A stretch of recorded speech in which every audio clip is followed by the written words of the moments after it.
Hi everyone, and welcome to Framework Friday. Good to have you on board. Today I'm going to take you through one of my favorite frameworks, which is the DVF Prioritisation Map.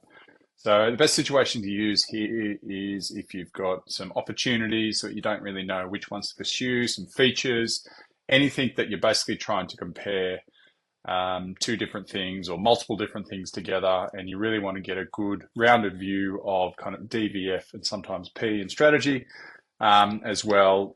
This is the right tool to be able to quickly kind of visualize that and really take that forward and work out what are the initiatives you need to pursue, what are the initiatives you could park, what are the initiatives you might need to relook.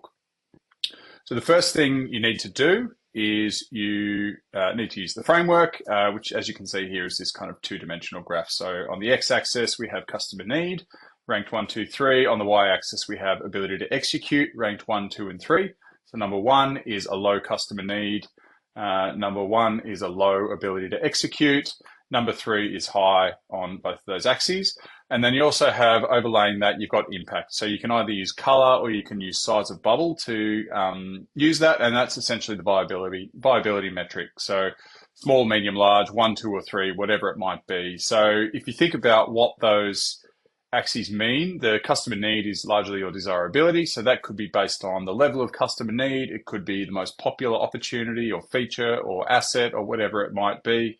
The idea is to kind of rank each of the ideas relative to each other so that it's not going to be an exact science, but whatever measures you use behind that, you're going to sort of have the customer need ranked from lowest to highest. Same with the ability to execute, that's feasibility axis. And really that is about going, is it around competitive advantage? Is it around the technology we have available? Is it around the strength of our partner network? Whatever it might be.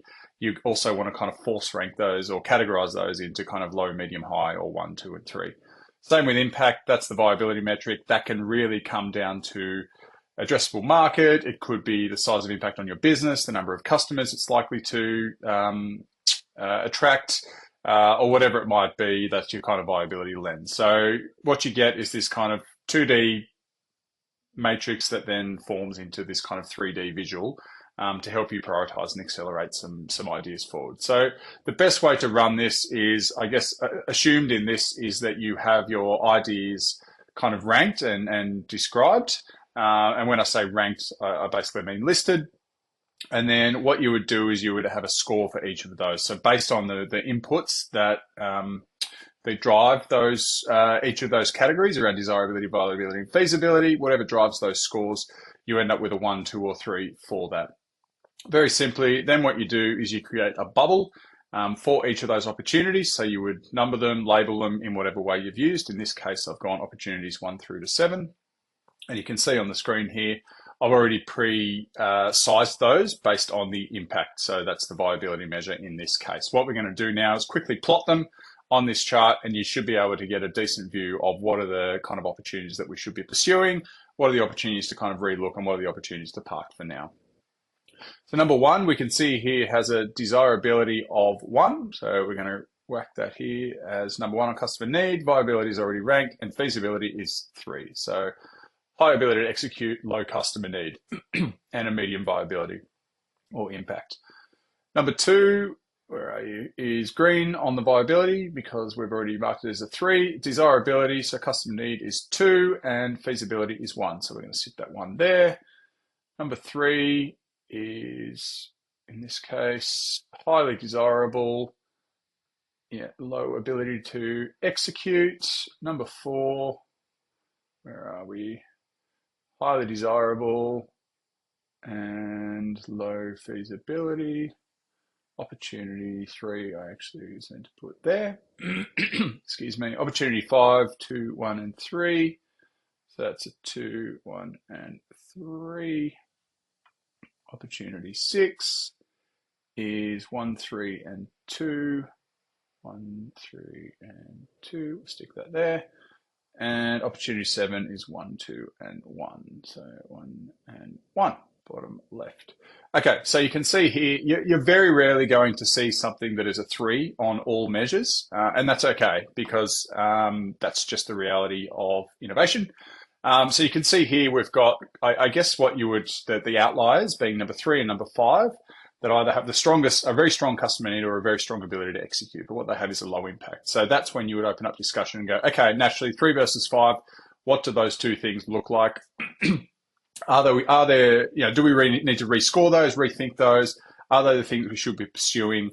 What if we merge those things together? What if we merge them with another idea? Would that increase the impact or the likelihood of having an impact on the business, be that from revenue, profit, margin, whatever it might be, customers, etc., and so on and so forth. Number 7 here, as I guess the other end of the spectrum, is your kind of low customer need, low ability to execute. Probably one just to park for right now.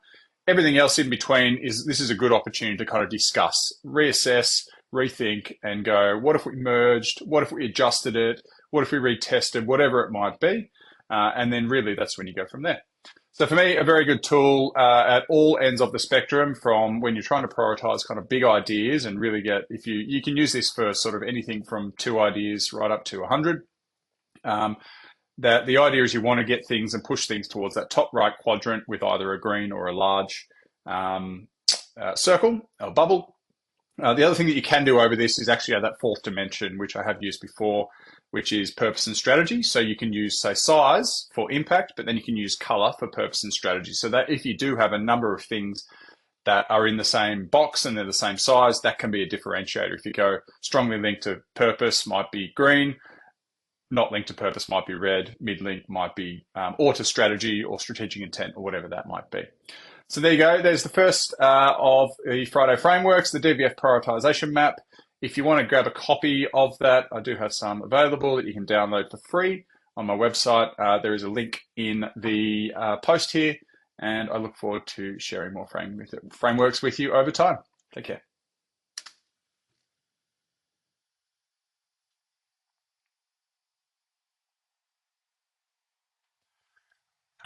care.